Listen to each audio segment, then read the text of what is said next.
for better or worse, I struggle with books.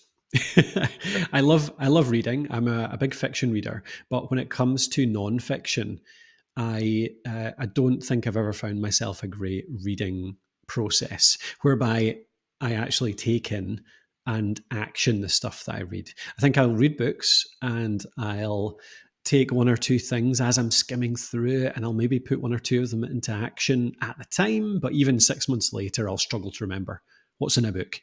And I'll probably not have done much with like 90% of what's in there.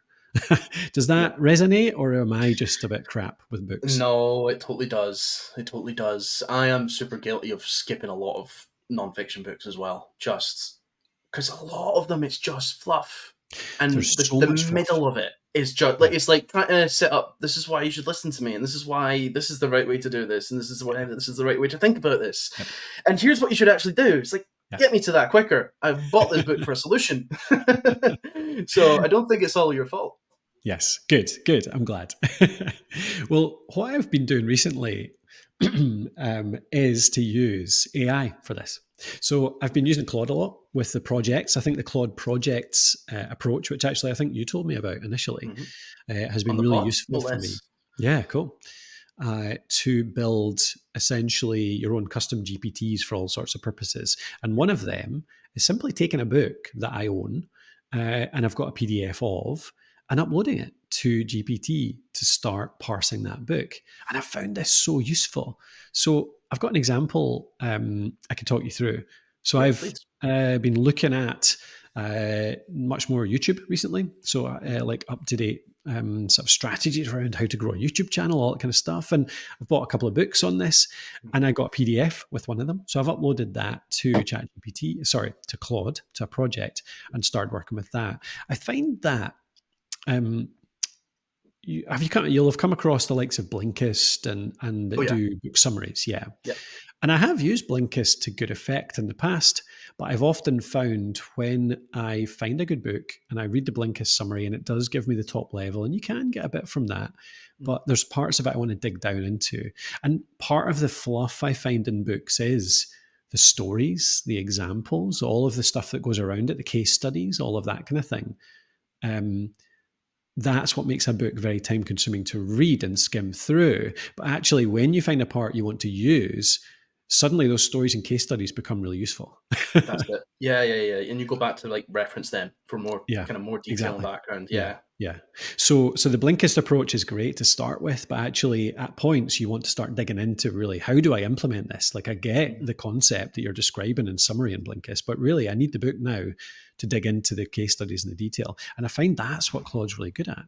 So like for example, earlier on, I was looking at examples of YouTubers. So it partly inspired the topic we talked about earlier in this episode around people that are doing real life content. And so I said to the PDF, like, give me all of the examples in this PDF and structure it in this way. So in front of me now in Claude, I've got each of the examples, each of the case studies. And I said to Claude, give me the following. I want to know the channel name. I want to know the channel URL. I want to know a very quick summary of what the content is.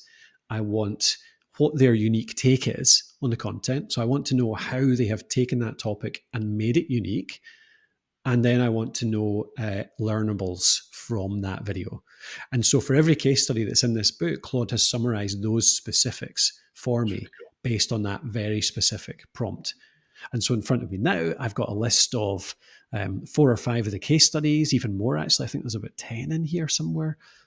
Yeah, here we go. So 10 I have at the start, and it gives you all of those examples. It's really good. So I can be really specific about my questioning of the book. Suddenly it's as if I'm talking to the author Yeah. and I can ask questions of their content. And a big part of this is, I think one of the troubles with AI, tell me if you agree with this or not, Jacob, is I think you've Mhm. told me even something to this effect in the past. One of the big troubles of AI is it's drawing from such a large knowledge base that it just actually becomes a bit banal. It just Yep. averages everything out too much. Yep.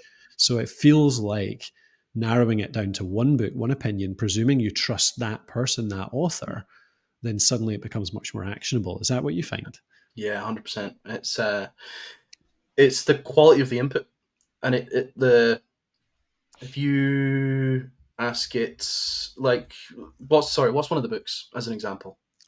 So, well, this book's just called the YouTube Formula. Okay, So it's just if you about how to grow a YouTube channel. if you ask Yep. ChatGPT or Claude, Hmm. um, what is the formula to starting a successful YouTube channel? It Yeah. will answer it. It will answer it every single time, and there will actually be some decent advice in there.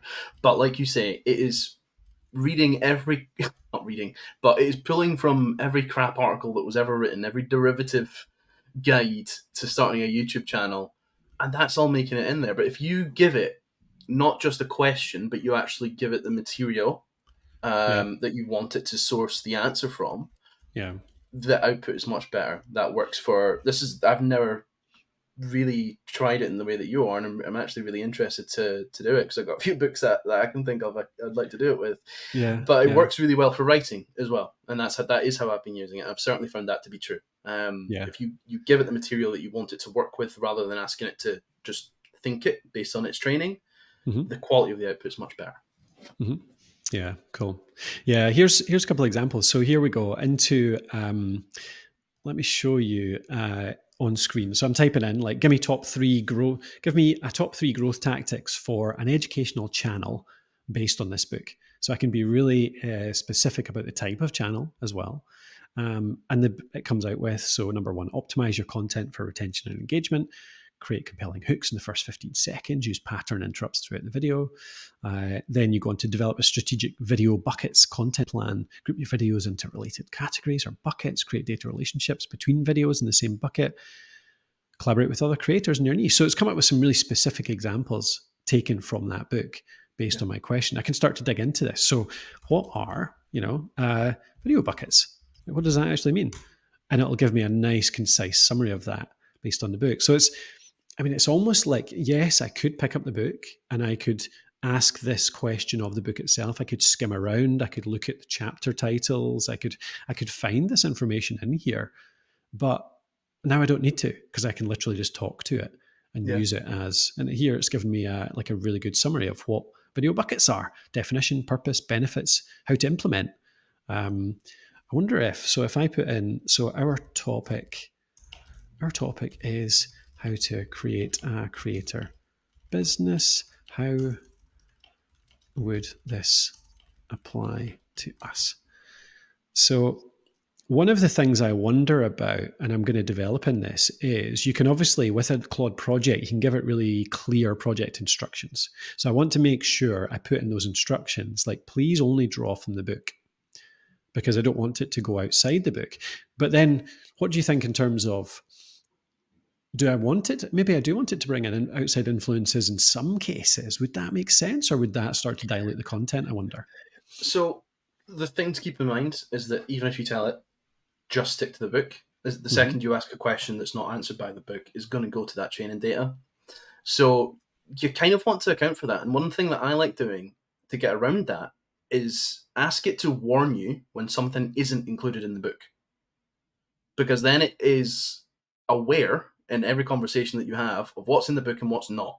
And that means that you avoid not hallucination, which is the term for when it just makes things up, because it won't necessarily make it up, but it will just give you some of that derivative advice. So that one thing to try with your prompt is ask it to warn you when something's not in the book, but still answer it. Yeah, that makes a lot of sense. So it's just about making sure those instructions are really clear. And I've found this with Claude projects, actually. I'm constantly refining those Yeah. instructions. And if you haven't come across this, if you're watching a YouTube video, I'll show you on here. But if you're not, if you're just listening, in every Claude project, you have project knowledge. You can add content to that project knowledge. So I can upload the PDF. I could upload 3 or 4 books to this and give it a more balanced brain, essentially a more balanced set of information. But you can also click on set custom instructions, and that is where you put those more general instructions, like what you've just said, Jacob, like only reference the book. If you don't, please make that very, very clear.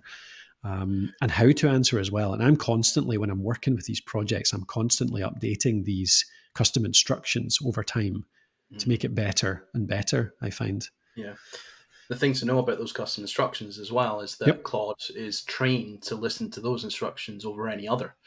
So it's Mm-hmm. one thing to put an instruction which says only use content in the book, and if you're going to go outside, then warn me. If you put that in the custom instructions, it's different to putting that in your first message. It will Mm-hmm. listen to the custom instructions above other things. Not Really completely, but it does. It makes a big impact. Yeah. interesting. Okay, cool. Yeah, right. I'm going to try one more. What's best practice for thumbnails for a small channel in the educational space? Teaching creators. I wonder if it'll give some specifics. This is what I'm interested in, like how specific it can get, as in, can it apply context? So it'll apply like what the book teaches to your particular area. And it says small educational channel. So clear close-up image of a person's face showing emotion, consistent with branding elements with fonts, consider numbered lists, your how-to phrasing. That feels like it's more specific to educational. Numbered lists or how-to phrasing. Yeah, so I mean, it's put a bit of. I'd have to dig into it to make sure it's kind of been able to. Maybe that's where you're going to have to give it specific instructions Yeah. around how to bring in external context. Mm-hmm. Like if it is starting to bring in training around our particular area. Yeah, Yeah. it's interesting. I think what you're missing here as well. So now, Mhm. similar to the other thing around asking it to tell you when it's going outside Yeah. of the scope of the book. Yep. What you want to put in your prompt, you want to ask it to, because you're giving it a book. It has page Mhm. numbers. It Mhm. has chapters. Yep. Put in that custom instruction for every response. Mhm. Give me a citation. Tell me what Yep. page this is. What page I can go and read more about this. Yep. Okay, let's try this out. So for every response, please give me a citation. Tell me what chapter and page it appears on. All right, save instructions. Right, what we'll ask it. What do you want to know about growing a YouTube channel? Um, oh, I don't know. You've read the book. I don't know what's in I mean, I've not read much of it yet. Okay, right. it. What about how do you create a great uh, intro for a YouTube video that really hooks people in? Okay, we'll try that, see if it gives us the citations now. So I've added that to the instructions. Yeah, here we go. Perfect. So based on the info in the book, here's some key points. The hook is the first element in the story arc pattern for engaging video content. It gives you curiosity. And it says chapter 13, page 159. See, that really interests me. That actually makes it much better because it shows how, when I'm reading a book, I might just look up the section that says how to create a great intro. And that'll probably give you most of the info. But actually, there's a bunch of other chapters that talk about it as well and tie it to other concepts. So there's the whole idea of, if you just go in and read one section of a book, you are going to miss some of the wider context, some of the wider ideas around it, maybe even some of the case studies that are useful. But this then outlines, it's almost like a really interactive index Yeah, yeah, yeah, that shows you all the parts of the book and can summarize them at the yeah. same time. So we're getting parts from chapter 13, parts from chapter 12, parts from chapter 20. So Yeah. yeah, chapter 19 as well. And importantly, just in the way that it works, how you get that output, asking it to give you those citations will Yeah, push it further towards making sure that it's only taking things from the book, yeah, yeah. just because you're Oh, asking for them. there's an interesting thing. Look, it's brought in a quote by itself, but I would now go back and I would go into my custom instructions and I would type in, please do give quotes for most, all for all uh, instructions that really highlight how to put things into action. So I would do that as well because I'd love to see that, like the actual quotes from the book as well that really highlight. So maybe I can redo that. I'm going to recopy how do you create a great intro video that hooks people in. I'm going to pop that in again. And now, with any luck, it's going to give us quotes for everyone as well. Oh, it's gone off the rails. It starts giving me code. No idea what's happened there. I've made a. Oh no, it is bringing in. It's just yeah. I would just need to refine the instructions there. Something's happened around giving me some Python code, but also the quotes. That's fine. We would refine that, but it seems to work in principle. That's cool. Yeah. Yeah. Nice. Okay, cool. Yeah, I'm gonna be using this a lot more actually. There's a bunch of books I want to go back to and revisit, like you suggested earlier, and really kind of re-question them. Yeah. Um, I feel like almost it could be more useful for that purpose, like things that I know I really enjoyed in the past that I don't necessarily want to dig back into and read the whole book again. But actually, I remember enough about it that I could say, "Oh, here's my context now. How would I apply that thing that I read in this chapter?" Or something like that. I'm not sure. Mm. Yeah. Perfect. Any more Very thoughts on cool. that before we tie it up? No, I've never really thought of using it this way, so I'm really interested to try it now. Yeah. Great stuff. Okay, cool. All right, hope that was useful in setting up your own Claude projects, be able to do something with them in future, parse books much better. I'll update on how I find it in future too. Yeah. All Brilliant. right, Looking forward I to it. think that'll do it for the day.